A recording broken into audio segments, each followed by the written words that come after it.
നമുക്കറിയാം ഏതൊരു സ്പോർട്സ് ഗെയിമിലും പലതരത്തിലുള്ള അപകടങ്ങൾ ഉണ്ടായിട്ടുണ്ട്. ചിലപ്പോൾ അത് കാണികൾക്കായിരിക്കും, അല്ലെങ്കിൽ ചിലപ്പോൾ അത് താരങ്ങൾക്കായിരിക്കും. സ്റ്റേഡിയത്തിന് പുറത്ത് എന്തെങ്കിലും പ്രശ്നമുണ്ടെങ്കിൽ പോലും കളി നിർത്താറുണ്ട് ചില സമയത്ത്. നമ്മൾ പൊതുവെ കണ്ടുവരുന്നത് കാണികൾക്കാർക്കെങ്കിലും പരിക്ക് പറ്റിയാൽ താരങ്ങൾ ഒരിക്കലും അത് മൈൻഡ് ചെയ്യാറില്ല.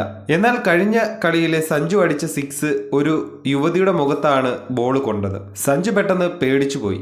ഓക്കെ ആണോ എന്ന് സഞ്ജു ചോദിക്കുകയുമുണ്ടായി. മാച്ച് കഴിഞ്ഞ് സഞ്ജു ചെയ്ത കാര്യമാണ് ഇപ്പോൾ സോഷ്യൽ മീഡിയയിൽ ട്രെൻഡിംഗ് ആയി നിൽക്കുന്നത്. കാണികൾക്കാർക്കെങ്കിലും പരിക്ക് പറ്റിയാൽ ആരും തന്നെ തിരിഞ്ഞു നോക്കാറില്ല. പണ്ട് ഇതുപോലെ ഒരുപാട് സംഭവങ്ങൾ നടന്നിട്ടുമുണ്ട്. ബ്ലഡ് വരെ വന്ന സ്ഥിതി ഉണ്ടായിട്ടുണ്ട്. പക്ഷേ ആരും തന്നെ തിരിഞ്ഞു നോക്കിയിട്ടും ഇല്ല. എന്നാൽ ഇപ്പോഴിതാ സഞ്ജു സാംസൺ അതിൽ നിന്നുമെല്ലാം വ്യത്യസ്തമാണ്. കളി കഴിഞ്ഞ ഉടൻ തന്നെ ആ യുവതിയുടെ അടുത്ത് പോയി എന്തെങ്കിലും പറ്റിയോ എന്ന് അന്വേഷിക്കുക അറിയുകയുണ്ടായി. ആ യുവതിക്ക് കാര്യമായിട്ടൊന്നും തന്നെ പറ്റിയിട്ടുണ്ടായിരുന്നില്ല. പെട്ടെന്ന് ബോൾ കൊണ്ട ആ വേദന മാത്രമേ ഉണ്ടായിരുന്നുള്ളൂ. പിന്നെ ഐസ് പാക്ക് ഉപയോഗിച്ച് കളി കാണുകയും ചെയ്തു. സഞ്ജു വലിയ വാഗ്ദാനമാണ് ആ യുവതിക്ക് നൽകിയത്. ആ യുവതിക്ക് എന്തെങ്കിലും പരിക്ക് പറ്റിയാൽ അതിന്റെ ഫുൾ ഉത്തരവാദിത്വം താൻ തന്നെ ഏറ്റെടുത്തോളാമെന്നും ആ യുവതിയോട് പരസ്യമായി സഞ്ജു മാപ്പ് ചോദിക്കുകയും ചെയ്തു. ഇതാണ് നല്ലൊരു ക്രിക്കറ്റ് താരം. തന്റെ ഭാഗത്തുനിന്നുണ്ടായ തെറ്റ് താൻ മനസ്സിലാക്കുകയും ഒരു ക്രിക്കറ്റ് കളിയിൽ കാണികൾക്ക് പരിക്കേൽക്കുന്നത് സഹജമാണ്. എന്നാൽ കാണികൾക്ക് തിരിച്ച് ഒന്നും തന്നെ ചെയ്യുവാൻ സാധിക്കുന്നതല്ല. തന്റെ ഭാഗത്തുനിന്നുണ്ടായ തെറ്റിനെ താൻ മനസ്സിലാക്കി പരസ്യമായി മാപ്പ് ചോദിച്ച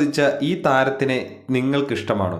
മറക്കാതെ കമന്റ് ചെയ്യൂ. അടുത്ത നല്ലൊരു വീഡിയോയിൽ കാണാം. Good bye.